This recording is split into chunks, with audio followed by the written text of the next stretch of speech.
Hello everybody! When I first started this channel, I released a video titled, "What if no one likes my writing?" It was more or less a pep talk about believing in yourself and understanding the industry, and people seemed to really enjoy it. But now that I've been in the industry for over a decade, I wanted to address this topic from a much more experienced point of view. There are several situations where writers tend to ask themselves this question. Sometimes it makes sense to question their writing, other times not so much. I'm breaking down the 5 most common scenarios when writers tend to second guess their writing and what you should do in each of these situations. Number 1, you can't get anyone to read or finish reading what you've written. This one's tricky because it can apply to all types of writers at all stages within their journey. If your writing is available for consumption, say on Amazon, Wattpad, or your website, then this is more than likely a marketing issue. Your cover is ugly, your title doesn't make any sense, your blurb is too long or it's filled with errors, and you're not utilizing the right SEO. Your writing could very well be fantastic. You just need to utilize better marketing so that readers actually give your story a chance. If your book is not available for consumption, say you're in the beta reader or critique phase of your journey, then that's when it might be a good time to stop and reflect. First, consider the number of readers you're looking at.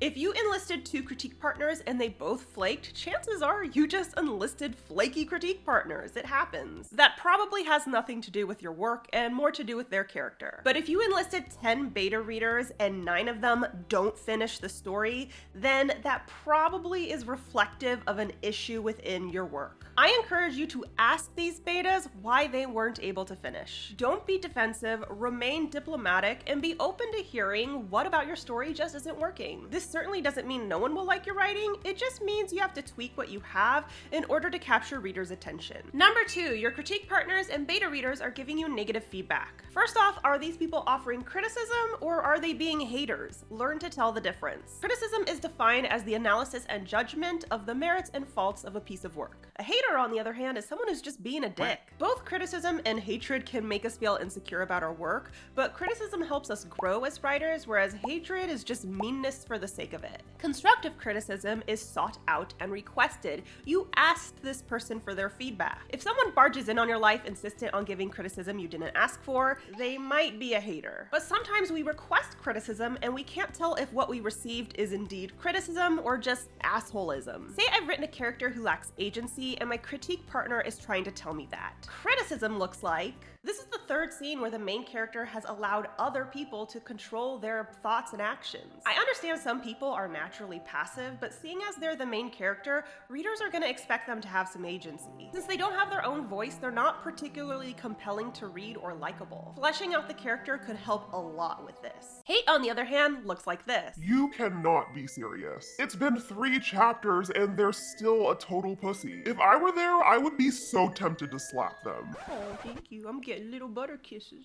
I mean, why are they even here if they're not going to do anything? What is their point in this book? The first example pinpoints the problem, explains why it's a problem, and offers a solution. The second example is just a series of insults. There's no specific analysis, it's just designed to hurt people. If your critique partners or beta readers are offering you the latter kind of feedback, they're not really useful to your writing journey. But if they're giving valid criticism, that's something to consider. It's okay if it pokes at your ego, but remember, the entire point of the critique process is to criticize. It doesn't mean you're a bad writer, they're just playing their part in helping you grow. Before we continue, a huge thank you to Skillshare for sponsoring this video. Skillshare is the largest online learning community for creatives with thousands of classes led by industry experts across film, illustration, design, freelance, and even writing. Skillshare can help you take your career, skills, hobbies, passions, or side hustles to the next level, and they have thousands of classes ranging from beginner level to advanced. I've been a student of Skillshare for a long time. I've taken their classes on blogging, social media management, and marketing, and all of that knowledge really helped me to upgrade and boost my author platform. But I'm also a teacher over on Skillshare with 3 classes available, all focused on branding and promoting yourself as an author. I have a class about how to create an author platform, how to plan a successful book release, and how to self-publish a book from start to finish. Listen, it's summertime, which means that you might not have as heavy of a workload, or maybe you're out of school. There's a good chance you have a lot more free time to explore your passions and hobbies, or maybe to improve your skill as a writer. Now's the time to level up your life, and joining Skillshare can make it happen. Even better, the first 500 people to click the link in the description below will get a 1-month free trial of Skillshare. You gotta click it, you won't regret it. Number 3, you're about to publish your book, but your street team and ARC reviewers go MIA. When you enlist a street team or ARC reviewers, inevitably a small percentage of them will disappear. It's an unfortunate reality of the gig, you can't avoid it. But if half or more of these people vanish without leaving a review, that usually means there might be something wrong with the book. Again, this is a numbers game. If your street team consists of 6 people and only 3 people read the book, that's too small of a sample size to tell if there's something wrong with your story. But most street teams consist of 30 or more people, and ARCs can be sent out to hundreds of readers, so usually the sample size is large enough to know whether or not this is a red flag. I've been involved in street teams where less than 10 out of 30 people reviewed the book, and in each of these situations, it was always a warning sign. The books continued on to publication and were largely panned. So if you're in this position as a writer, don't be discouraged, but don't ignore this. See this as an opportunity to save your book before you publish it. Usually all the book needs is another, more thorough round of edits. That's all it takes. It doesn't mean you're a bad writer or that no one will like this book. It just means the book isn't quite publishable at its current state. Number 4, you've published a book and now you're receiving negative reviews. First of all, breathe. Every book receives bad reviews, yours is no different from the rest. Negative reviews are an unavoidable reality of this industry. No matter how wonderful your prose, you're gonna get 1 and 2-star reviews. The problem is lots of writers focus on the negative reviews and forget about the positive ones. It's right there on Amazon. You have good reviews. All this means is that your book isn't for everyone, which is a given because art is subjective. And I'd encourage you to stay out of review spaces in general because reviews are for readers, not for writers. Now, in my professional opinion, the only time that negative reviews should be heavily considered by the author is if your overall review average is very poor. I'm talking less than 2 stars. Usually this is the result of 1 or 2 situations. The first is that the author did something controversial, so readers are trolling their reviews in retaliation. The second is that the author missed something significant in their novel and readers notice. If you're in this situation and you're genuinely clueless why your reviews are so negative, this might be the time to look over your reviews or have a friend do it for you. Whenever I've seen this in real life, it was almost always because the book wasn't properly edited. It was a fucking mess of typos and inconsistencies and shifts in tense. This doesn't mean no one will like your writing, it just means you didn't do your due diligence before publishing. If you're able, maybe unpublish the book, hire an editor, and then republish it once it's ready. Hello. Oh my goodness, you're so cute. Okay, we're gonna do the last one, okay?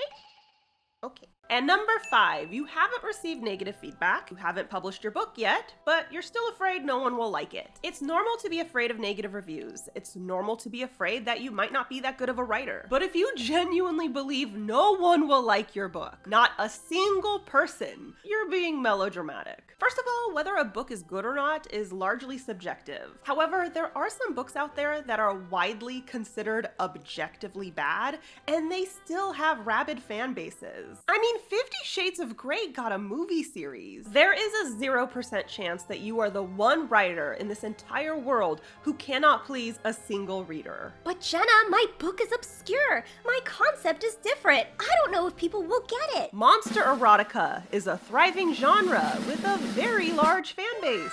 A man who wrote about a child gangbang is one of the single most popular writers on the planet. There's a book about a woman who fucks a door, and it has more reviews than my books. You cannot convince me that your concept is so out there, no one will like it except for you.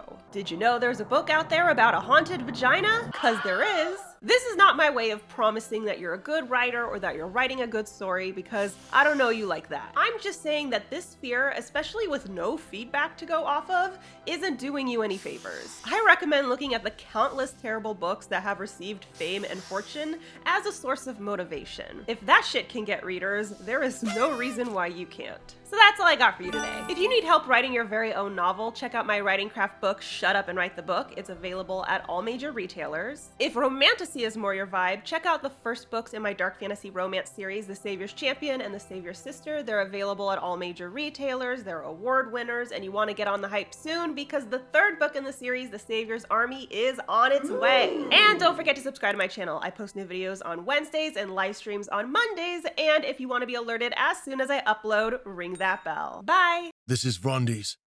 Why the fuck haven't you subscribed to Jenna's channel? Do you really want to face me?